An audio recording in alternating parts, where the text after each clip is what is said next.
I wasn't supposed to be alone. My girlfriend had gone to visit her family for the weekend, leaving me with the apartment.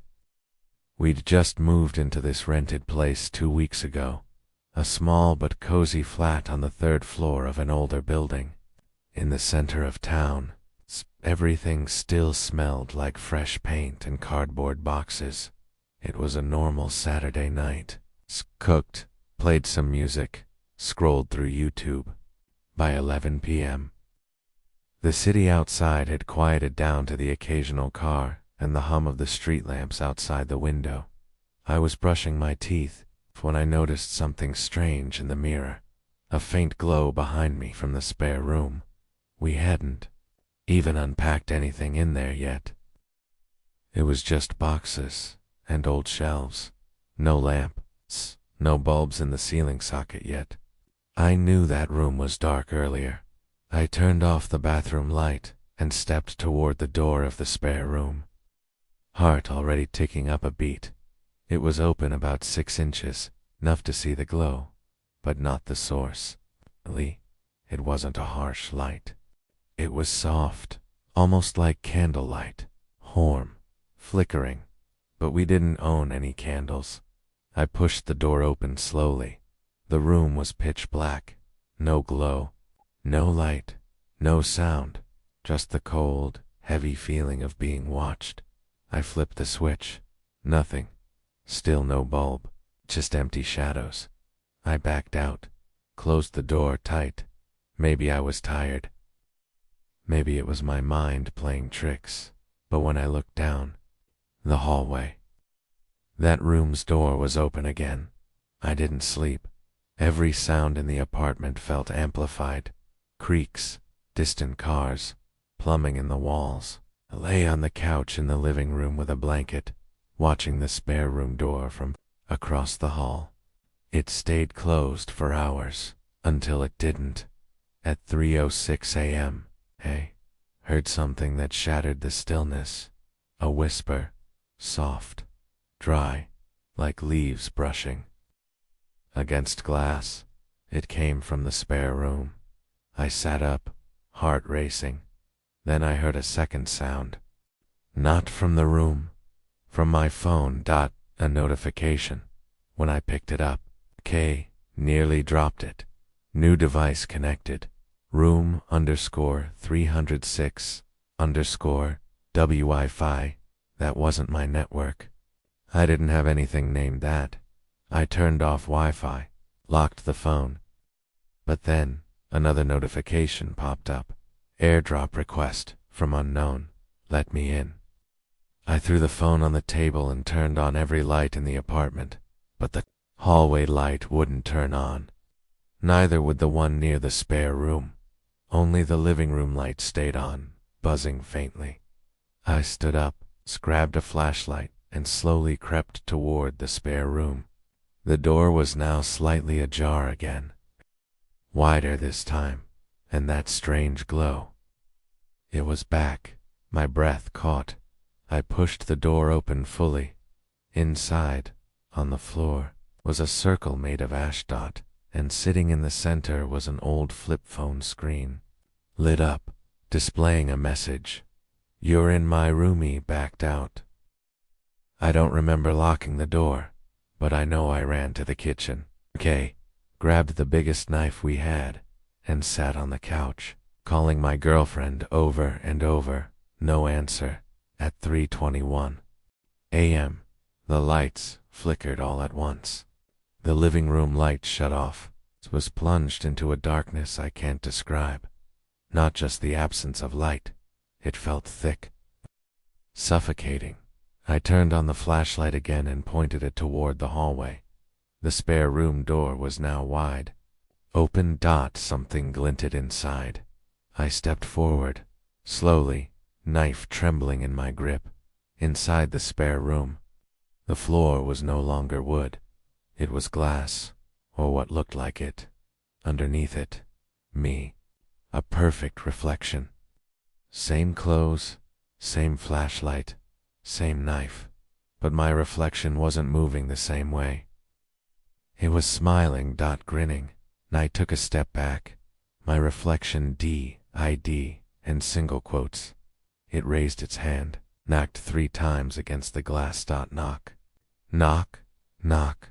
I turned and ran out of the room, out of the apartment. Or I tried to.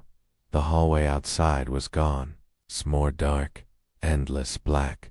I don't know how long I've been here now. My phone is dead. My watch stopped at 3:06. The lights won't stay on for more than a minute. In the spare room, it's no longer a room. It's a doorway. And sometimes, in the silence, I hear my own voice coming from inside it, whispering, "Come down here with me. If you're reading this, don't open the spare room after midnight. And whatever you do, please, don't look into the floor." I moved into this house a week ago. A standalone duplex on the edge of an old suburb, far enough from the city to be peaceful, close enough for grocery deliveries. It had creaky floorboards, stained wallpaper, and a slightly damp smell, but I liked that. It felt lived in, real. It was a Thursday night, the kind where silence isn't comforting. It's oppressive. It's the kind where your thoughts echo and shadows stretch just a little too long. I had just made myself some tea and was halfway through a horror documentary. Ironic, I know, when I heard it. Knock, knock, knock, knock, knock. 3 knocks. Clear, deliberate, on my back door. I paused the video, looked at the clock. 1:44 a.m. I froze. The back door opened into the kitchen, which had no motion light, no camera, and no window curtain. I crept over, heart pounding. My fingers hesitated over the door handle. I whispered, "Hello." Nothing, no sound. I turned on the backyard light. Empty. Just grass and a swing, slowly moving in the breeze. I waited a full minute before locking the door tight, double-checking every window. I even pulled a chair under the doorknob, just in case. I told myself it was nothing, maybe an animal, or wind, or the old wooden frames settling. I tried to go back to watching the documentary, but, as I pressed play, something in the background of the paused screen caught my eye. A reflection in the kitchen window, a face, pale, watching me. And then it was gone. I didn't sleep that night. I left every light in the house on. I kept telling myself it was my imagination, but my imagination doesn't move chairs. When I woke up the next morning, yes, I must have dozed off. The chair I had wedged under the back door was placed in front of the hallway mirror, perfectly centered, like someone had moved it with intention. I live alone. I stood frozen, staring into that mirror. My reflection looked normal. I couldn't shake the feeling that something behind it. I grabbed my phone to call someone. No signal. The Wi-Fi icon flickered, then vanished. Total disconnect. That's when I heard the footsteps upstairs. I don't go upstairs. The second floor is unfinished, with exposed beams and no furniture. But someone, something, was walking above me, slow, dragging, like bare feet on dusty wood. I picked up the heaviest thing I could find, a rusted fireplace poker, and made my way up the stairs. The footsteps stopped. I reached the top. Silent. Still. I turned toward the largest room, the one with the single uncovered window, and pushed the door open. But there was something scratched into the floor. Dozens of marks, scrapes, like someone had been dragged or had crawled in circles. In the middle of it, written in dirt, were 4 words. Stop ignoring the knock. Asterisk that night. I tried to leave.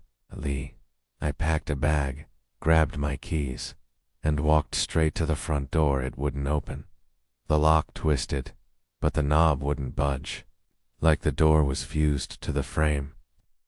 I tried the back, same thing. Windows wouldn't open either, like they'd been sealed from the outside. Panic began to rise. Then, the lights went out. Every bulb. Instant blackout. I ran for my phone. 3% battery. No signal. Just one notification. Are you alone? It's the time. 1:44 a.m. Knock. Knock. This time, it's from inside the house. 3 slow knocks. It's on the bedroom door behind me. I turned, holding my breath. Another knock. This one's softer. Closer. Then the doorknob began to turn. I whispered, "What do you want?" A voice, thin, hollow, answered from the other side. "You moved into my home." The door creaked open. Nothing was there. Just darkness. I dropped my phone. The screen shattered. The flashlight blinked on for a second. Hey, and in that second I saw it. In the corner of the room, crouched, head tilted sideways, long limbs folded wrong. A man-shaped thing with no eyes, no mouth, and a face like smooth wax. Then the light died. I screamed, swinging the poker blindly.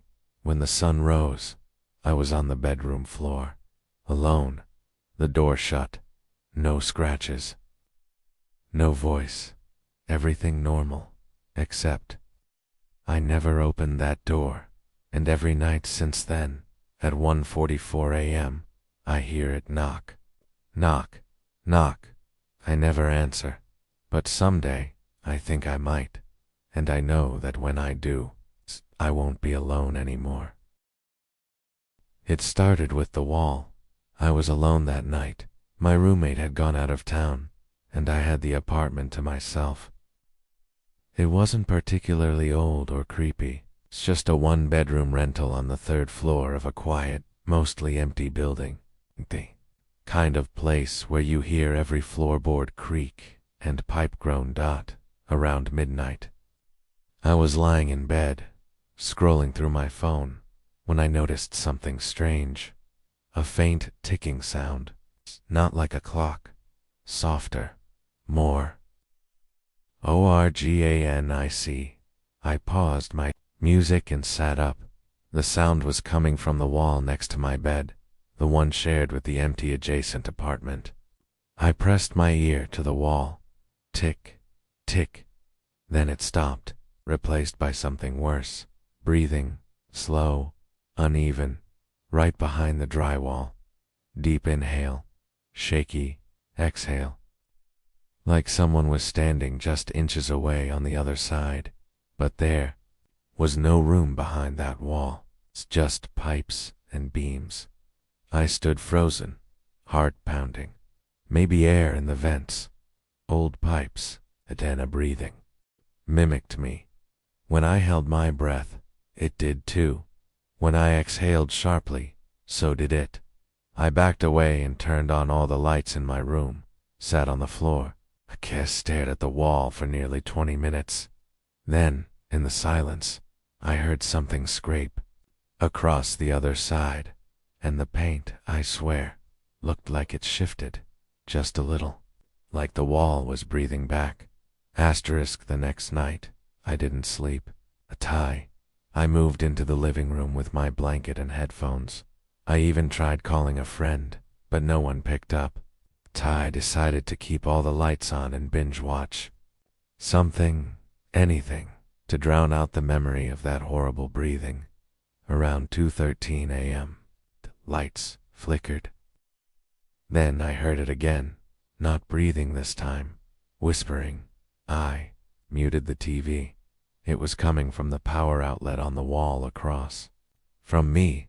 At first, I thought it was interference, static from a plugged-in charger. But as I got closer, the whispering became words. You hear me now? I dropped the remote. The whispering stopped. I stared at the outlet for what felt like forever. Something about it felt wrong. Like the wall wasn't just hiding pipes and wires, but something aware. Then the socket sparked, just once, and went dead.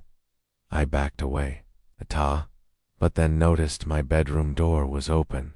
I had closed it earlier. Locked it. I was sure of that, and from the crack between the door and the frame, I saw a finger. Just one, pale, curled finger. Slowly retracting as though it had been holding the door open. I didn't sleep. I didn't even blink. The apartment had changed, or something inside it had. Asterisk, I planned to leave the next morning. I packed a bag, booked a hotel, and even called my landlord to say something was wrong. Mice in the walls, maybe. I didn't tell him I thought the apartment itself was alive. I just needed to get through one last night. I locked myself in the bathroom. I figured it had the least number of walls, fewest outlets, no mirrors. I sat in the tub with the curtain open, flashlight on, bag by my side, at exactly 4:06 a.m. The light went out, my phone to 78% battery turned off completely, and then the bathroom wall behind me exhaled. Not a sound, a physical push of air. Warm, damp. Then I heard it. You shouldn't have painted over me. Painted over. I didn't understand. This was a rented place. We hadn't changed a thing. Then I remembered something, a note we found behind the cabinet the day we moved in. It's written on the drywall under flaking paint. Do not patch. Do not paint. He's in the wall. We had laughed it off. I pressed my ear to the bathroom wall in the dark. Tick, tick. I whispered, "What are you?" And it replied, "Hungry." The last thing I remember is the wall starting to crack open, as if something wet and skeletal was pressing through. I woke up in the hallway. The bathroom was sealed shut, like it had never had a door. It's a smooth wall and paint. I moved out that morning. I didn't take anything. I never went back. But sometimes when I sleep in unfamiliar places, I hear it again.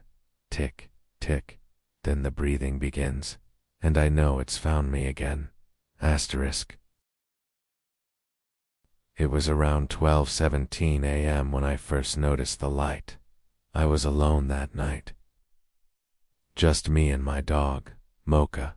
I live in a newly built apartment, one of those sleek, minimalist places with glass panels, smart lighting, and motion sensors. The kind of place that's too new to feel haunted. Too clean.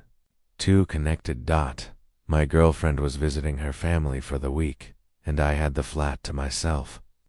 I was watching Netflix in the bedroom, half asleep, when Mocha suddenly growled low and sharp, the kind of growl I'd only ever heard her use. When the neighbor's Doberman got too close, I muted the TV and sat up. That's when I saw it. A faint red light blinking from the hallway. It wasn't there before. I got up, annoyed, assuming it was one of the motion sensors I'd forgotten to disable. But none of them glow red. They're green. And this blinked in a pattern. Blink, blink, pause, blink. Like Morse code. I walked slowly into the hallway. The red light was at the end of it, near the door to the storage closet we never use. Mocha refused to follow. She stood at the bedroom threshold, tail stiff, eyes locked forward, whining softly now. I turned on the hallway lights. Nothing was there. No blinking, no red, just hallway. I looked back. Mocha was gone. I found her under the bed, shaking. That's when my phone buzzed. It's one new notification. Greater than unknown device connected. _red_I_03. I don't own anything called that. Asterisk. I unplugged the router, turned off Bluetooth. It's disabled every smart feature in the apartment. Whatever was happening, it had to be a glitch. Someone messing with me remotely. But the red light came back. 2:04 a.m. I went to get a glass of water, and there it was again, blinking softly from inside the storage closet. This time, I approached slowly, listening. The air near the door was colder. I swear, the moment I touched the doorknob, I heard a faint clicking sound behind the door, like nails tapping on tile. I swung it open, dark, silent, just old boxes, tools, and the breaker panel. I was about to close it when something in the far corner caught my eye. A small, circular lens, embedded into the drywall. A camera. No, not a camera. It looked older, crude, like a glass eye. I leaned closer, and for a split second, I swear I saw it blink. I slammed the door shut, blocked it with a chair, grabbed Mocha, and locked myself in the bedroom. And that's when my smart TV turned itself on. No image, just static, and a voice garbled, layered, like multiple people speaking at once, greater than "let us out." The sauce. The TV screen flickered. For one horrifying second, I saw my own hallway from the inside of the storage closet, like something was watching me from behind the wall. I tried to leave, keys in hand. I grabbed my coat, but the front door refused to open. Not jammed. Locked. The smart lock flashed red and red. Occupied. I reset the system. Nothing changed. Then all the lights in the apartment went blood red. Mocha started barking, full panic now, and refused to go near the hallway. That's when the blinking started again. Everywhere, dozens of red lights, tiny ones appearing in corners, behind vents, even inside the microwave. In rhythm, I screamed into the room, "What do you want?" The hallway speaker, one I'd never used, crackled to life, greater than we record. "You live." Then a video played on my phone. UNPROMPTED. It was me, brushing my teeth last night, sitting on the toilet, lying in bed, a toe filmed from within the walls. And then, new clipped, me sleeping, and something crawling out of the closet behind me. Not walking, crawling, pale limbs. No face, just a blinking red light where its eye should be. It crawled up next to my sleeping body, and whispered something into my ear. I never heard it. I don't know what it said, but when the clip ended, my phone buzzed once more, greater than now. "You belong in the feed." The lights shut off. Mocha barked one last time and then went dead silent, and from inside the closet, I heard the door slowly creak open. I'm still here. The internet doesn't work. But for some reason, this message keeps trying to resend itself. If you live alone and see a blinking red light at night, don't approach it. Don't speak to it, because once it knows, you can see it. You're already part of the broadcast. Asterisk. I moved into my aunt's old cottage 2 weeks ago. She passed suddenly, and I was the only family left willing to deal with her place. It wasn't a haunted house or anything, not one of those grand Victorian monsters. Just a modest, creaky home on the edge of a tree-lined town no one ever hears about. The plan was simple. Stay a month, clean up, and sell. The first week was fine. Lonely, yes, but peaceful. Then came the first sound. It was a little after 1:30 a.m. I'd just shut off the TV and crawled into bed. Silence folded over the house like a blanket. And then I heard it. Scrape, scrape, knock. 3 sounds. Clear, deliberate, right under the floorboards of my bedroom. I froze, thought maybe it was the pipes, maybe an animal. But the sound came again, this time closer to the head of my bed. Scrape, scrape, knock. I got up, turned on the lamp, stood completely still, heart pounding. Nothing moved. No footsteps. Just an awful silence. I eventually convinced myself it was just the old house settling. But when I went to the kitchen for water the next morning, I saw something that made my stomach drop.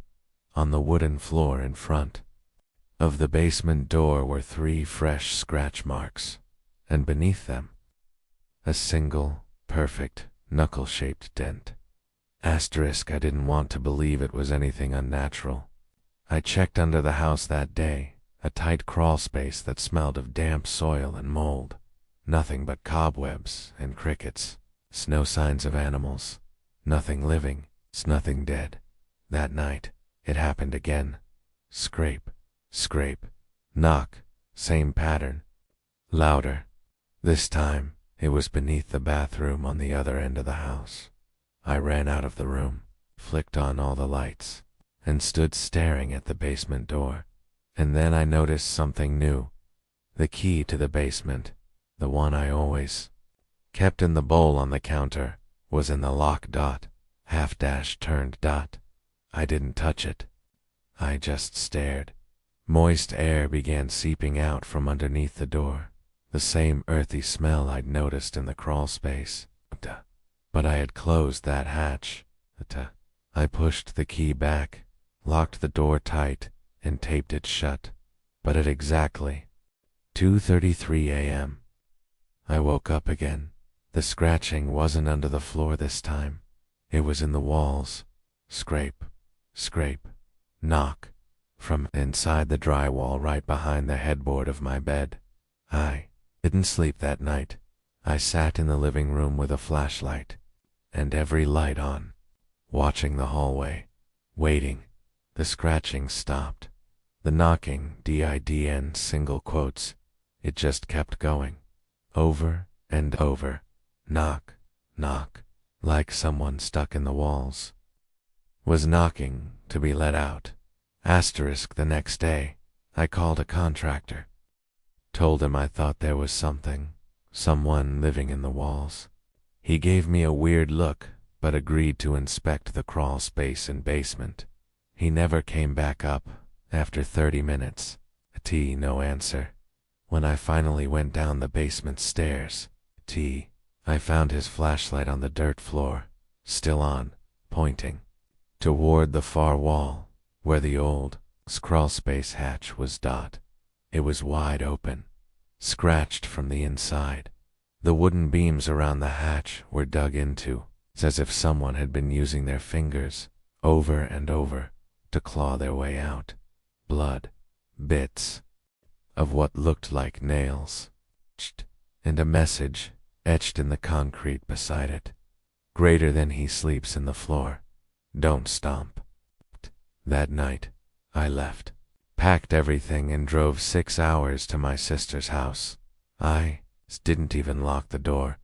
I couldn't shake the feeling that I had woken something up, something that had been down there for years, something that waited for footsteps above, something that listened to every creak, every tap, every breath from the floorboards. I stayed up that night, far from that house, but at 2:33 a.m., in my sister's guest room, I heard it. Scrape, scrape, knock, from under the bed. Asterisk.